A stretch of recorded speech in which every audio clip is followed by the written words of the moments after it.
जैसे कहते हैं ना, घर में ही सिर फटौल हो रहा है, कहीं पोस्टर जलाए जा रहे हैं, कहीं पुतले जलाए जा रहे हैं। ये जो आपने कुछ सीटों के नाम लिए और जो आप इशारा कर रहे हो, ये इस बात का प्रमाण है कि समाजवादी पार्टी में लोकतंत्र है। समाजवादी पार्टी में सबको अपनी बात रखने का अधिकार है और कार्यकर्ताओं के कहने पे टिकट होते हैं और बदले भी जा सकते हैं। भारतीय जनता पार्टी की हालत ये है कि इनके बहुत सीनियर नेता अश्विनी चौबे, सबने देखा होगा, मीडिया के सामने फूट फूट कर रो रहे थे, पर ये कहने की हिम्मत नहीं है मेरा टिकट क्यों काट दिया।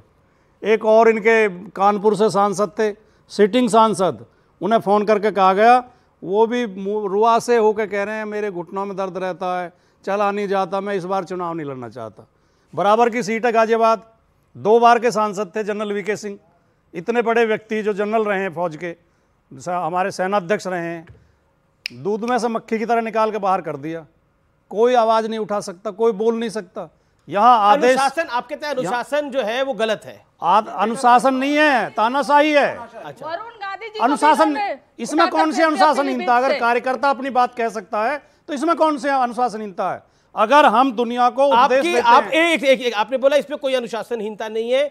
एक सीट पर, एक सिंबल पर 2 कैंडिडेट हैं और एक कैंडिडेट दूसरे कैंडिडेट के पुतले जला रहा है, ये अनुशासनहीनता नहीं है। अच्छा सुनिए सुनिए सुनिए, तो अखिलेश यादव जी को क्यों कहना पड़ा कि हम सब कुछ देख रहे हैं और कार्रवाई करेंगे जो गलत काम कर रहा है? क्यों कहना पड़ा अखिलेश जी को? नहीं, आपने या तो अखिलेश जी गलत है या आप गलत है, चूज करिए एक को। आपने अभी कहा एक सिंबल पे 2 कैंडिडेट, संभव ही नहीं है। एक सिंबल पे एक ही कैंडिडेट होगा, तो अभी तो 2 हो ही नहीं सकते 2 अभी तो कैंडिडेट, 2 हो गए हैं ना, संभव ही नहीं है। नहीं अभी तो 2 हो गए हैं ना, कैंडिडेट है, एक ही कैंडिडेट। एसटीएसएन कह रहे हैं मैं भी विड्रॉ नहीं करूंगा। एक ने बिना सिंबल के पर्चा दाखिल किया जी, एक ही कैंडिडेट को पार्टी ने सिंबल दिया। आपने शुरुआत में 2 जुमले बोले, एक तो कहा आपदा में अवसर, ये बहुत बढ़िया बात। आपदा में अवसर हमारे मोदी जी इतना खोजते हैं। जब देश कोरोना से तबाह हो रहा था, जब दवाई बनाने वाली कंपनियों से 762 करोड़ रुपए गटक लिए उस आपदा का लाभ उठा के, हमारे इतना लाभ उठाते हैं आपदा में अवसर का कि जिस गऊ का नाम लेके यहाँ तक पहुंचे हैं, राम और गाय 2 ही तो थे इनके, गो मांस बेचने वाली कंपनियों से भी 250 करोड़ ले लिए। एक कंपनी जो खुलेआम जुआ खिलाती है, सट्टा खिलाती है, उससे भी चंदा ले लिया, इलेक्ट्रोल बॉन्ड। राम मंदिर में भी घपला कर दिया, उसकी जमीन भी 2 करोड़ में खरीद के 18 करोड़ में रजिस्ट्री कर दी नाम राम के नाम पे। जी, दूसरा आपने जुमला बोला था भ्रष्टाचार ने बना दी जोड़ी। भ्रष्टाचार ने बीजेपी की बहुत जोड़ी बनाई है। असम में हेमंत बिस्व शर्मा भ्रष्टाचारी थे, बीजेपी के नेता कहते थे, जैसे ही उन्होंने बीजेपी उन्हें मुख्यमंत्री बना दिया। मैं बहुत संक्षेप में कह रहा हूं, इनका तो बहुत लंबा हो गया। पश्चिम बंगाल में शुभेंदु अधिकारी, भ्रष्टाचार का आरोप था, सीबीआई से जांच करा रहे थे, जैसे ही बीजेपी ज्वाइन की भ्रष्टाचार खत्म। महाराष्ट्र में अजीत पवार, चक्की पीसिंग, हमारे प्रधानमंत्री कह के आए थे 700 करोड़ का घोटाला है, अब उप मुख्यमंत्री हैं 70,000 करोड़, सॉरी। मेघालय में कॉनराड संगमा, हमारे गृह मंत्री अमित शाह चुनाव के दौरान कह के आए थे भ्रष्टाचारी है, इसे हाथ में, इसे हराओ, और जैसे ही उनका बहुमत आया तुरंत शपथ ग्रहण में पहुंच गए और बीजेपी शामिल। ठीक है, जवाब ले लेते हैं। ये भ्रष्टाचार ने बनाई है। अब मैंने किसी के बीच में नहीं बोला। वैसे ये पैनल 4 वर्सेस 1 है, तो लेवल प्लेइंग फील्ड अगर नहीं है तो अब देखिए किसके खिलाफ है। एनीवेज, इन्होंने कहा कि हमने दवाई बनाने वाली और सट्टाबाजी करने वाली कंपनी से चंदा लिया, ये बोला ना अभी उन्होंने। आपको बताना चाहता हूं, फ्यूचर गेमिंग, जिसके बारे में किंग ऑफ लॉटरी जिसको कहते हैं, मार्टिन, सैंटियागो मार्टिन ने 1000 करोड़ का चंदा डीएमके, टीएमसी और कांग्रेस पार्टी को दिया है। 1200 करोड़ चंदा टोटल दिया है, उसमें से 1100 करोड़ रुपया। अब सुन लीजिए, अब नहीं, बीच में नहीं, अब फैक्ट आने दीजिए।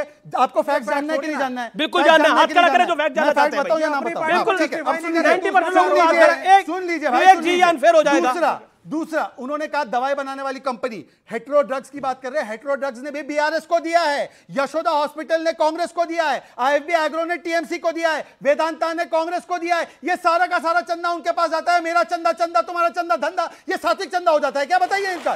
दूसरी बात, ये कहते हैं हेमंता भ्रष्ट थे, आपने ले लिया। अशोक चौहान भ्रष्ट थे, आपने ले लिया। अजीत पवार भ्रष्ट थे, आपने ले लिया। मान्यवर भ्रष्ट थे तो आपने दामाद बनाकर रखा क्यों? एलओपी और चीफ मिनिस्टर बनाकर रखा क्यों था? आप उनको रखे तब वो क्लीन, और हमारे पास आए तो भ्रष्टाचारी। और मैं तो कह रहा हूं किसी का केस बंद नहीं हुआ। अभी हेमंत शर्मा का नाम लिया, हेमंत शर्मा के ऊपर केस चला, हाई कोर्ट ने उनको क्लीन चिट दी, पर लालू 4 बार कन्विक्टेड है। जिनके साथ 4 बार कन्विक्टेड आदमी है वो दूसरों को भ्रष्टाचार का सर्टिफिकेट दे रहा है। और मैं कह रहा हूं कोर्ट ने इनके 4 नेताओं को जेल में रखा है, 4, केजरीवाल, सिसोदिया, विजय नायर और मनीष और संजय सिंह। इनको राहत नहीं मिल रही 1-1 साल से। इनके बारे में एक बात बताइए, एक बात बताइए ना। नहीं आप बहुत लंबा हो गया, बहुत लंबा हो गया, थोड़ा सा बैलेंस बनाए रखो।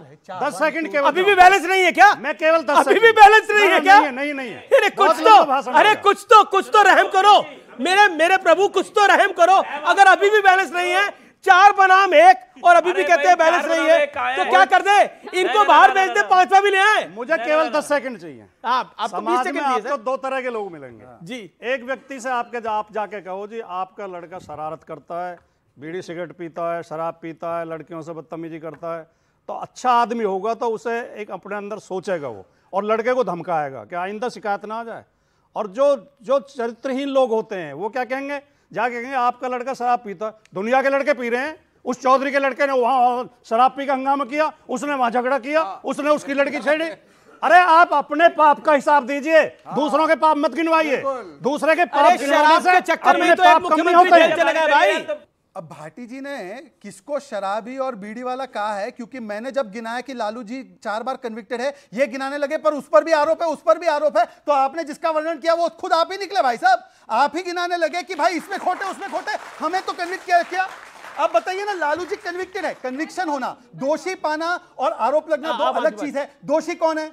दोषी कौन है इस देश में? बताइए, दोषी करप्शन के मामले में कौन हुआ है? जो बीजेपी में नहीं, लालू प्रसाद यादव है। ये कहो ना जो अच्छा, लालू प्रसाद यादव नहीं है। लालू भी तुम्हारी पार्टी में आ जाएंगे जब तुम ठीक बोल दोगे। मेरी पार्टी में कहां से लालू जी एक सेकंड आपके बार आ रहा हूं। लालू जी दोषी है कि नहीं है? क्योंकि कन्विक्टेड है, हाँ या ना? नहीं, इसका जवाब दीजिए, हाँ या ना? आपको सारी टाइमिंग बता दी उन्होंने। क्या अब आप जबरदस्ती उन केसेस को बंद करके ऐसे टाइम पे खोलोगे जान पूछ के? देखिए अभी लालू कन्विक्ट कब हुए थे? साल कौन सा था? अभी तुमने 4 लालू यादव कब कन्विक्ट हुए थे? बोलना चाहता हूं। हाँ बोलिए। लालू यादव कन्विक्ट कब हुए थे? जो बोलना चाहता हूं पहले लालू जी के बारे में ये बताएंगे। कन्विक्ट कब हुए थे? लालू जी के बारे में ये पूछ लो, लालू यादव कन्विक्ट कब हुए थे? लालू यादव कन्विक्ट कब हुए थे? आप लोग तैयार रखिए जवाब। लालू यादव कन्विक्ट कब हुए थे? कब हुए थे लालू जी कन्विक्ट? सुनिए यार, आप निकाल कर रखिए, यहाँ चलाइए। मैं आपको बता देती हूँ, एक धारावाहिक आता आप था। बताइए। सुनिए, एक धारावाहिक आता था जिसका नाम था इस प्यार का क्या नाम दो। उसमें होता था चक्की पीसिंग। इन्होंने भी पहले कहेंगे तुम भ्रष्टाचारी हो, फिर अपने में लेकर आएंगे भैया इस प्यार का क्या नाम दोगे आप लोग? यह तो बताओ, लालू जी अगर झुक गए होते इन सब के आगे, समंतियों के आगे, तो आज वो भी सदाचारी होते। लेकिन उन्होंने घुटने नहीं टेके, तो उनको ये लोग भ्रष्टाचारी कह रहे हैं। जो आप एंडोर्स कर रहे हो, ठीक है। किसकी सरकार थी जब लालू का कन्विक्शन हुआ था? ये सुनने वाली बात है भाई।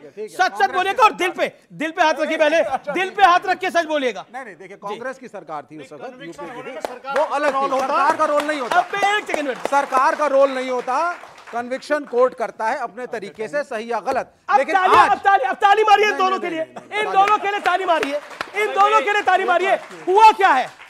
इन्होंने बोला, एक ने बोला कन्विक्शन में सरकार का क्या रोल होता है? बिल्कुल सही कहा, सरकार का कन्विक्शन में क्या रोल होता है? अच्छा, अब उन्होंने बोला हाँ कांग्रेस की सरकार में थी जब कन्विक्शन हुआ। यही तो समझाया जा रहा है कि कोर्ट फ्री है और 600 वकीलों ने चिट्ठी लिखी है भाई। इसलिए जब राम मंदिर का फैसला आता है तो लोग आज तक छाती पीटते हैं और यही कहते हैं, देखिए रंजन गोगोई साहब जो सीजेआई थे वो क्या कर गए? अरे सत्य के प्रमाण थे। आपको लगता था कि राम पैदा नहीं हुए अयोध्या में? अरे रामचरितमानस पढ़ लो, उससे पता लग जाएगा। तुलसी को पढ़ लो, उससे पता लग जाएगा। वाल्मीकि जी को पढ़ लो, उससे पता लग जाएगा। और तो और हनुमान चालीसा का जो पाठ करता है उसको ज्ञान